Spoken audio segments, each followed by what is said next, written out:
An historic agreement last week at the White House when the United Arab Emirates and Bahrain signed a peace treaty with Israel.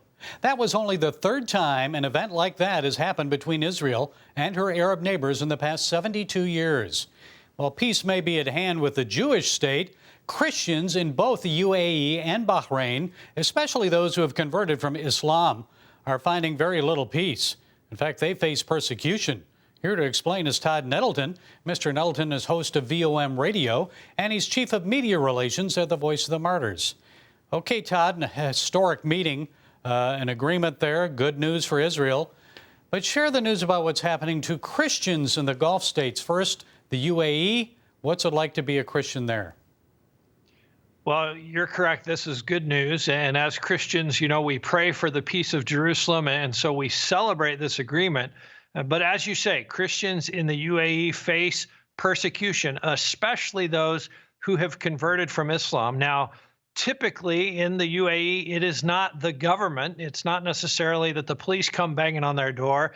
It's typically members of their own family who are enforcing the honor of the family. They're enforcing the fact that, hey, our family is Muslim. If you're not a Muslim anymore, you don't belong in our family. And so typically, that's the first line of persecution that new believers from an Islamic background would face in the UAE. And what about Bahrain? Are they similar? I know they have a large Shia Muslim population. Bahrain is very similar. It is typically at the family level where persecution starts. And again, it's a matter of honor. If someone in your family becomes a Christian, they have dishonored the family because the family code is we are a Muslim family. We don't have Christians here. And so it's your dad, it's your big brother, it's somebody within the family who is saying, you can't do this. You can't bring shame on us this way. Todd, in both countries, the government doesn't do much to prevent this, though. Are there any encouraging developments for Christians in either of these countries?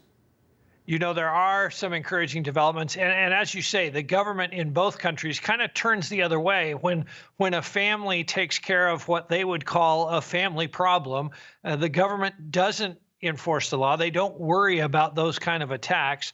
But there are some encouraging things happening, and particularly in Bahrain, which is available to Saudi citizens to come across and visit freely. There's no visa requirement. It's easy for them to come to Bahrain.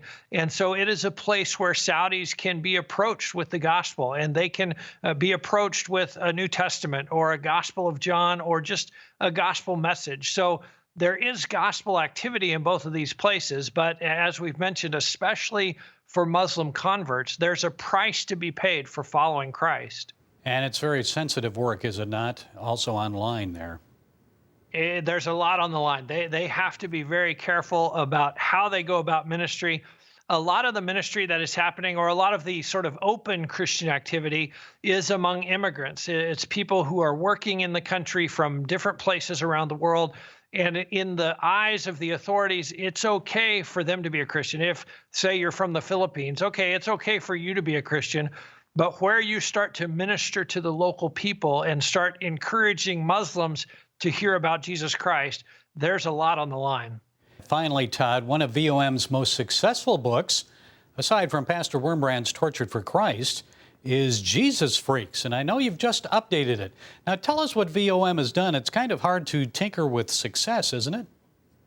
It is hard to tinker with success. Jesus Freaks by the Voice of the Martyrs and DC Talk is now just over 20 years old. And as you say, an amazingly successful book that impacted an entire generation of Christian young people.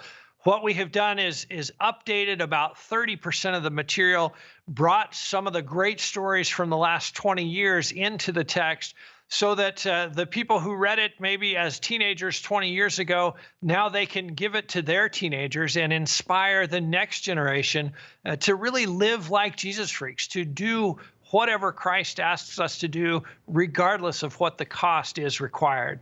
Well, it's a great book. I'd recommend it to anyone. So how can they get a copy?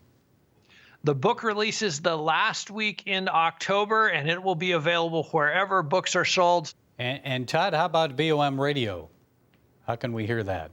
Thank you for mentioning. VOM Radio is heard on about 1,000 radio stations across the country. It is also available as a podcast. And every week we talk to someone, either a persecuted Christian or someone who's involved in ministry in a hostile and restricted nation. And we hear their stories. We hear what's going on in these countries.